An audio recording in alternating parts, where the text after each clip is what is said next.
What's up? Welcome to Tales Tomorrow. I'm Morrow, your storyteller for today. With me, we have some more RPG horror stories for today. Guess who's back? Apologies for the slight unannounced hiatus. I was busy with life, and then life kicked my butt. Long story short, I got really busy doing the cat things. If you know, you know. And then life made me tired, and then I was just straight up tired. And unfortunately, without meaning to, I end up not uploading on this channel for as much, and I'm so sorry about that. But I'm trying to get myself back in the groove of things, and we're starting off with a slightly handless Morrow for today. I hope it's okay. Either way, let's get some RPG horror stories for today. Guy joins my campaign and hacks another player's laptop. A while back, I was running an online D&D campaign with a small group of online friends and mutuals. We had a great vibe going. Everyone showed up, roleplayed well, we laughed a lot. It's one of those groups where everyone just clicked. Then we let a new guy join. His name was Eric. At first he seemed fine, a little awkward, but that's pretty normal for new players. He knew the rules, was engaged, and genuinely seemed excited to be part of the game. For a while, there was no reason to suspect anything weird. Then he started paying a lot of attention to one of the women in the group, Sarah. He's constantly complimenting her. Things like, "Your character's voice is so good," or "You're so creative," or "You have such a cute laugh." It was subtle, but off. Now, there's nothing wrong with compliments per se, but if, let's say, for example, the compliments are targeted to a specific individual, like, let's say, for example, the one guy at your table is constantly complimenting the one girl at your table, it's not sharing the compliments all around, then, you know, they're probably trying to just flirt with them or hit on them. They're awkward way of doing so. Now, is that ultimately harmless? Sure, why not? As long as it's not, you know, gets into creepy territory. But because this is an RPG horror story, I think this is about to change. He started messaging her outside of sessions too, talking about her character, but slipping in things like, "I feel like our characters really connect because we do too." It went from awkward to uncomfortable pretty fast. Sarah tried to brush it off at first, but it kept happening. He'd ask if she was single, make jokes about her knight in shining armor, and tell her good night like they were dating. Started keeping an eye on it because it was clearly crossing a line. Then one night we were playing Overwatch in VC, and she brought it to me that her laptop was acting weird. Discord kept logging her out, files were missing. Things were glitching. Once she swears her camera turned on even though she didn't open the app for it. She joked that maybe her computer was haunted. It was like, huh, weird.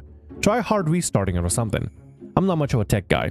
A few days later, Eric was being his typical weird, but not too far. But then he mentioned something about something adorable Sarah had on her desk. This caused her to freak out because she hadn't really shown her room to any of us. She messaged me this at this point. We both creeped out and I had enough. Messaged him privately and told him his behavior was unacceptable. I had to remove him from the campaign. That's when he just admitted everything, no hesitation. He told me that a link he sent her wasn't really a resource. It was a phishing link with malware. He'd actually installed spyware on her laptop because he wanted to get to know her better. He said it like it was a normal thing, like that somehow made it okay. We kicked him from the group immediately, blocked him everywhere, and helped Sarah clean her system. She ended up getting rid of the laptop entirely just to be safe. Wanted to report him, but he deleted his Discord account and completely vanished. So yeah, moral of the story? I don't know. Don't click on links, even from your fellow players if you're not sure. That is an incredibly useful, first of all, that's an incredibly useful advice. Don't ever click on any sussy-wussy links from literally anybody at all whatsoever. It has to be people that you know, and has to be proper links as well. No weird hyperlinks or too long of links or any of that crap. Do not click weird links from random strangers, even people that you somewhat know on Discord. Just don't do that. Keep yourself safe. This would be a perfect time to plug like some sort of a VPN or some sort of sponsorship, but I got none. Second of all, this is not a problem player. This is a crime. This is a crime to do this on somebody. This is actually literally, I believe, a felony in America. That is absolutely insane and ridiculous that somebody would actually install spyware. Is it believable? Very much so. Oh my god, dude. I've met people along my walks of life that would unironically actually try to attempt to do something like this. There are a lot of creeps out there, and they'll do whatever they can over the special waifu for laifu. And dude, it's some uncomfortable stuff right there, I swear. I know people are really upset over gooner culture. it's weird to say gooner culture like it's an actual culture, but you know what I mean, right? I know there's a lot of people that generally don't like gooners out there, but I much prefer somebody being a gooner and being off in their gooner land, gooning off to whatever they're gooning to, instead of being creeps with the real actual people. At least that's my perspective on it. I don't know what your perspective is, but this, however, here, the one thing we can say for sure, this right here is a felony. I hope Sarah's okay. I hope everybody's okay. I hope it didn't affect anybody else from the player group. But yeah, holy hell, that is absolutely terrifying. That is absolutely terrifying. As somebody, as myself, who had experience with somebody like hacking your computer and getting hacked in general and having all this stuff just stolen, yoinked by scummy scammers, holy hell, that is absolutely terrifying. Absolutely awful. Honestly, I wish for retribution where the player at some point gets caught, slips up just enough for somebody to be able to provide enough evidence to get him arrested, because this is literally a crime, unironically. Anyway, good thing everybody is safe. Let's move on to the next RPG horror story for today. I accidentally killed the entire campaign by leaving the game. 6 players. Level 8. Monk, Barbarian, Wizard, Fighter, Swashbuckler, and Rogue, me. And most of the groups out the DM. There's a whole lot more stuff that led up to this, but I don't want to type a novel, so I'll just tell you about the final straw session. On the way to our next plot destination, the party came across a dead female hill giant and a healthy hill giant baby. Being good aligned, we take the child with us to our destination and ask for info on the tribe's location, attempting to get it home. No one on the continent has a map, nor knows where any other settlements are, but somehow there's traders in every city, so we pay for a teleport back to our camp and leave her with trusted NPC. After the mission, on our way home, we come across a pair of hill giants searching for the child. They tell us she's the chief's daughter and that she's very concerned about her whereabouts. We learn the location of the village, but don't tell them we have the child, because we're suspicious of the intent. We do, however, offer to help look for her. Monk rolls on that 20 on a sense motive check on a DM, assures them that the chief is genuinely concerned for the daughter's safety. Nothing nefarious. Fast forward to us bringing the giant child back to our tribe, only to find out the chief plans on sacrificing her to the dragon god. The dragon demanded the chief sacrifice his own daughter because the village was 600 GP short of the last tribute payment. Otherwise, they would destroy the village and kill everyone. Jesus Christ, the dragon is not just a common landlord. I mean, I guess kind of makes sense, you know, dragons have the hoard of money and stuff, and how else are they going to increase the hoard? But good lord. As you mentioned, the fighter and swashbuckler called out the day and wizard rode ahead of the next destination because this was supposed to just be a pit stop. Being good aligned and not monsters, nobody in the party is okay with allowing a child to be sacrificed. Also, Monk is parent IRL and stated in the past that they're not okay with child death in a game. Barbarian offers to pay the tribute out of his own gold, extra even. It's too late for that. It won't work, says the DM. I'm calling lies and lies. I don't think there's any dragon out there that would just not want to take a free 600 gold. What dragon is like, you know what? No, there's a deadline. We have to have a sacrifice. If there's no sacrifice, I'm going to get extremely upset. Maybe the dragon is hungry. I don't know. Maybe the dragon is like, man, this is a perfect time for me to trick some hill giants just to get a little bit of a snack. Just so I can get some nice, meaty, fatty hill giant child or something. I have no idea. It's weird for the DM to just be like, it won't work. It's kind of strange. It's like you let the player know ahead of time something won't work before they even try it, instead of just having it be like done canonically midway. I don't know. It just feels really weird for the DM to just shut the idea down immediately. Or maybe they just really want to see this child sacrifice or something. I don't know. They got a story going on most likely, and they're just so committed to it. They're literally shutting the player down before they even attempt to do it in session, which is wild to me. I understand if you say it won't work if players try to do something crazy like the peasant railgun or something like that. But like in this situation, Barbarian just wants to pay off the debt of 600 gold plus extra just so that a giant child doesn't get eaten or sacrificed or whatever. That sounds like a reasonable thing to want to do. But for the DM to just shut that idea down so quickly, like I understand if it was like a really bad idea, but in this situation, it's like a decent idea. For the DM to shut this down so quickly, it just doesn't make sense to me. I suggest we all ambush the dragon when it comes to collect. 30 hill giants plus half an adventuring party have pretty good odds of winning. That won't work. Dragon horde wiped out a different tribe, so they're too scared, says the DM. Monk tries to convince another hill giant to take the child's place. That won't work. Dragon demanded the child, and it knows what everyone looks like, says the DM. I don't think the dragon cares at this point. I think the DM cares. The DM is the dragon. Take away all illusion of adventure and choice and story. The dragon doesn't exist. The dragon is the DM, and the DM's here literally demanding a child sacrifice. Why would a dragon care? 30 hill giants could easily probably take on a dragon. They have that what rock throw ability. Enough of that will probably bring a dragon down, potentially. I mean, I don't know if anybody ran a simulation, but I kind of just want to just jump on Foundry and just run a simulated combat of 30 hill giants versus a single dragon. I'm pretty sure they'll outnumber and defeat it in, I want to say maybe 2 rounds, roughly, maybe. The DM proceeds to immediately shoot down every single idea we come up with. He also won't tell us the dragon's color or age or size category, just ignores the question entirely. DM admits he'd build this encounter for a full 6-person party, but won't scale it down. Also, the dragon will come before Wizard can make it back to us, so they can't participate either. The only way for us to save the child is for the 3 of us to either fight the village of 30 hill giants or fight the village destroying mystery dragon. I packed up my stuff right then and there, said I was done playing in an info-starved game where our choices don't matter, and left the table. Found out later the DM was so upset that he ended the entire campaign, 10 minutes after I left. I feel a little bad about ruining it for the others, but also feel completely justified in leaving. You did not ruin anything. Let me tell you, you ruined nothing in the slightest. The only person here that's ruining everything is the DM. At the end of the day, they shut down the campaign. You chose not to play in a campaign, which is perfectly fine and valid. You don't have to play in a campaign where your choices don't matter. Nobody should be forcing you, especially the DM, to play in a campaign where your choices genuinely do not matter. The DM chose to end the campaign. You didn't do anything wrong. I mean, yeah, maybe you leaving caused a bit of a schism for sure, but I think what ended up happening behind the scenes is probably the rest of the players said, yeah, you know what, I kind of feel like leaving too if this is how we're going to be running the game, because that's not really cool and everything. And that probably caused the DM to shut everything down.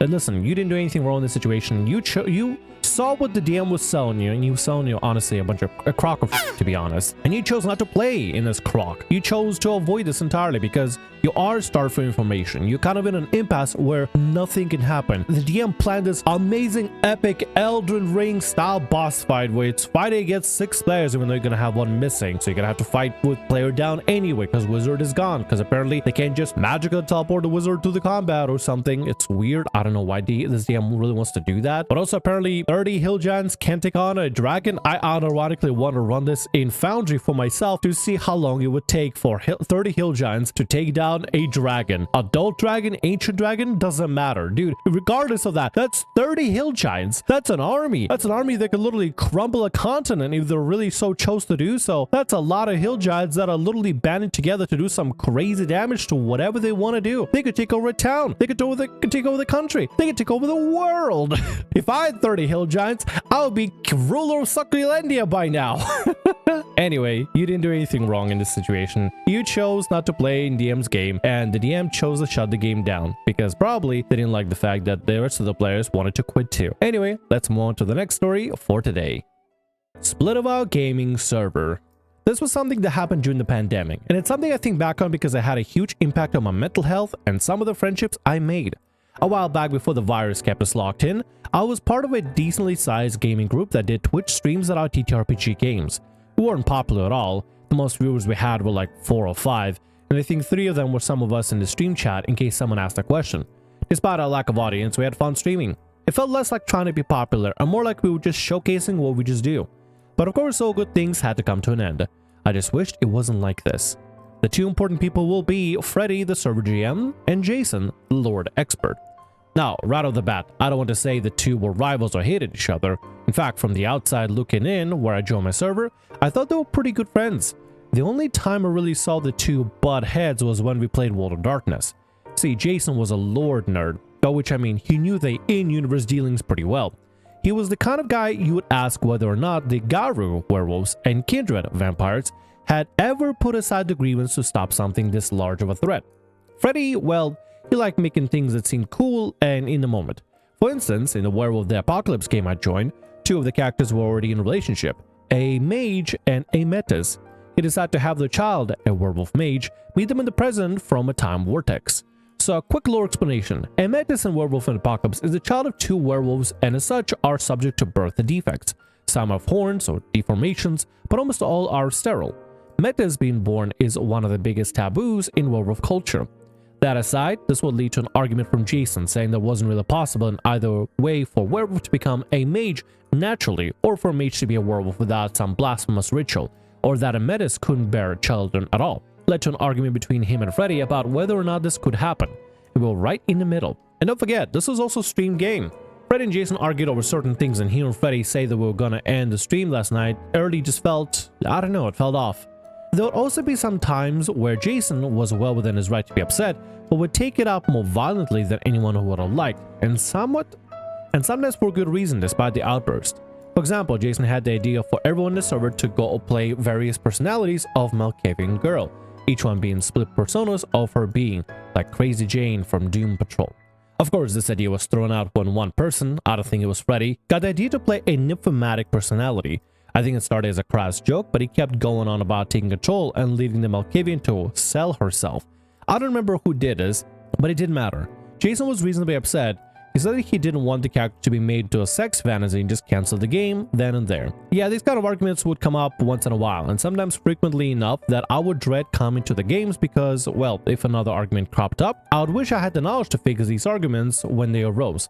But I would always climb up in the heat of the moment, which of course would lead to the split. Two things I'm already noticing already. The two characters you introduce here. We have Freddy, who is the current, I guess, DM, GM, storyteller, whatever he is for Vampire the Masquerade or Werewolf the Apocalypse. I believe it's storyteller, but regardless, he is the game master. He's running the game. And then you have Jason. Jason, apparently, according to you, gets violent outbursts. I don't know how violent they really get. I'm assuming he's just more vitriolic and verbally violent rather than anything. I hope it's not actual physical violence, because that'd be really awkward to be able to film that on stream, somebody getting physical violence with somebody. I'm noticing a bit of a friction here between Jason and Freddy that I think could potentially become an issue, with Freddy being very creative, let's say, and not really adhering to the lore. There's nothing necessarily bad about adhering to the lore, because people can run whatever game they want to run, even if they're playing by a specific rule set. Like, the lore for different worlds and different games is going to differ greatly, very, very much so. Or let's say, for example, Tiamat is just not a thing in one game, Tiamat is a huge influence in another game. Or maybe dragons are a rarity, or dragons are literally all over the place and literally everywhere. It depends on the type of game that you're playing. Your world would change a little bit, and some of the lore bits and some of the lore stuff may also shift a little bit too. So it's not really that far-fetched to think that a DM or GM, storyteller, whatever they are, would bend the lore a little bit to make a character happen, even if realistically that wouldn't be possible. Unless you guys are playing a strict version of like the World of Darkness lore, canonically 100%, that I think it's fine for DMs to bend the lore a little bit, or bend the rules or writing a little bit to match with their lore. Like, maybe their Asimar aren't necessarily celestials, maybe they're more celestial adjacent fiends or something. I don't know. People can rewrite whatever they want when it comes to building their own world. It's like, it's part of the world building. You write and rewrite some parts. Maybe you borrow some concept from a previous existing narrative or previous existing, I guess, lore, and just change it up to match your worlds. Well, Freddy and Jason have a bit of a, I guess, schism or a bit of friction when it comes to lore specific things. Maybe that might become an issue. I don't know. We'll see. Let's keep going. The breaking point of the server and Freddy and Jason's friendship came from a Wrath the Oblivion game. The point of Wrath was to start as a ghost and do ghost things. I don't know. We never got the first start of the first session, as you will soon see why. Freddy got the idea that we would all be ghosts of people that had just died from a plague. Jason, however, pointed out the major problem.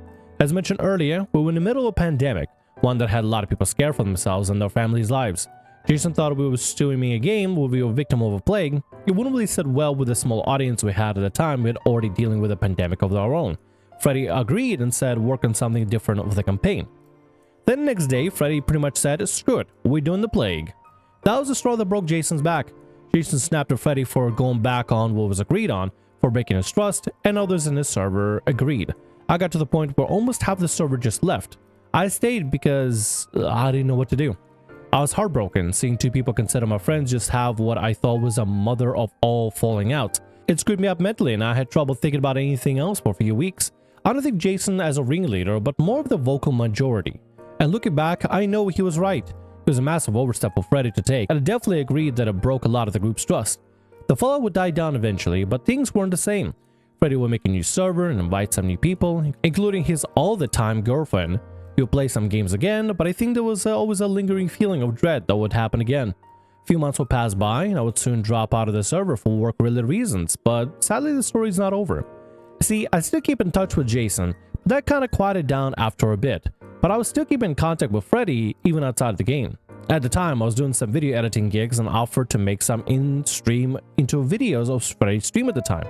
some I was even kind of proud of. And one day out of the blue, Freddy just sent me a VOD of one of his recent VTM streams that he did with 4 new people.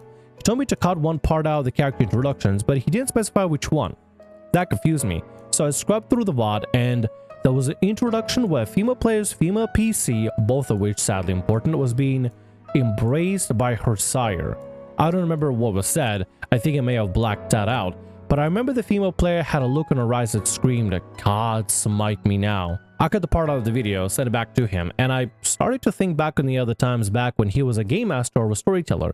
In the game Freddy played with his then girlfriend, he had her sire tease and fondle her while using obfuscate while her PC was streaming the in-game. At the time, I thought it was normal because, hey, they're both in a relationship. I'm assuming obfuscate in this situation is some sort of mind control enchantment, perhaps? Because that's a little bit awkward. Like, listen, if you want to have a slightly risque, kinky game and stream it on Twitch of all things, I mean, good luck with that. Because, you know, policies about lewd and sexy things is kind of draconian, to be honest. But I feel like Freddy's kind of pushing the boundaries where he's specifically asking you to delete a thing about being embraced by... Basically, it's a sex scene. That's what I'm interpreting here. This is a sex scene with the vampire who's played by the girlfriend, the sire, the NPC, I'm guessing, some sort of NPC or character within this specific game. But also to do things like use obfuscate, whatever the obfuscate does, I'm assuming some sort of enchantment, mind control, whatever, or memory erasure, I don't know what it is, but it's some sort of, I guess, an ability, while fondling in game like this is kind of going a little bit too like, okay, listen, do whatever you want for your private games, but if you're streaming it and people are watching it, that's a little bit awkward, you know. Unless everybody's consenting to this whole thing and everybody's cool with it and matches the TOS and stuff. It's like just I mean, do whatever you want to private games, but having to stream like that, that'd be awkward. Then I also thought back to another female friend of mine I met in a group who said she always felt like Freddy was trying to get her to join his poly group. At the time, I thought it was a joke, but looking back, maybe it wasn't. In my experience, now, I don't want to put anybody on blast, but this has to do with the RPG horror story. I'm not going to say exactly who it was, but if you've seen the RPG horror story, you can probably make some guesses. There was a poly that was in that D&D group, and yeah, things got pretty sex pesty, to be completely honest. I didn't mention the RPG horror stories, but that was the kind of stuff I left out for maybe like a rainy day story that if I want to tell. I don't know, maybe I'll tell that story in the future, who knows. It has nothing to do with the D&D specifically, but there was a lot of sex pesty kind of things also related to poly relationship. Every single poly that I know of from people that I've, I guess, talked to also ended up kind of being sex pesty, which I'm not saying there's a pattern, but it's weird that it happened twice already to the 2 groups that I've known of. Anyway, let's continue. Am I saying definitively that Freddy was a sex pest? I can't say that for certain. Let's face it, no one really wants to come to terms with the idea that someone they considered a friend was a deviant. Providing all this down and adding onto the wrath of the Oblivion incident, I can say for certain that he was at least willing to overstep boundaries in game. So maybe that says more about his person than whatever platitude I can offer. Though again, looking back, maybe he was just too horny for his own good. Don't remember exactly when I stopped talking to Freddy. Think it may have been after I sent the VOD, or maybe it was a little later. But I just remember looking at him through rose-colored glasses because he was a friend. And after that, the glasses fell off and I just didn't bother to talk to him anymore. So yeah, there's no comeuppance or anything back at crap DM or player, just an empty feeling almost 2 years of my life with this group. That wasn't to say that I didn't have fun most of the time or that I didn't make actual friends. It's more like, after everything, I started back at square one. Stopped playing TTRPG for a while until, unironically enough, I found this subreddit and people on YouTube reading RPG horror stories. It was weird, but listening to people recount their experience of main character syndrome or DM girlfriend relationships kind of got me wanting to play again. Now I'm in a couple of groups on my own, and while we may have some problems here and there, it's nowhere near as bad as what happened to this story. At the end of the day, while Jason was a bit annoying with his arguments to Freddy, Freddy's decisions were the penultimate cause. Having a group schism like this sucks, and I'm sorry that happened to you, but at the end of the day, I think it's just Freddy and Jason just don't mesh well whatsoever as people or creatively, or just they just want to play different games. Freddy wants to just do whatever is creative, or sex bestie, I guess, in the situation, is the kind of influenced him. Maybe he is actually too horny for his own good. Who knows? Maybe, you know, he has crazy ideas that he's willing to push past boundaries. And in some situations, that can be a good thing, and others can be kind of a bad thing. Like maybe may not be a genius idea to play a game where everybody's, anxious about COVID and you're playing a game about the plague and everything. So Jason had the full right to leave if they want to. He didn't really explain to me exactly how Jason got violent in this situation, so I don't know if there's really a problem player per se. I think it's just two people that want two different things and sort of kind of had a split, and it's just kind of how it happened. And it sucks because that leaves everybody else high and dry in the water, especially if you had a good group and you have the two most vocal people out there that are literally splitting the group apart because people are either agreeing with one side or the other side. It's like it becomes like a whole just like choose your side. Are you with me or are you with them kind of thing? Could Freddy and Jason have talked it out? Sure. Should Freddy not have pushed onto, or like I guess push hard onto the whole like plague game?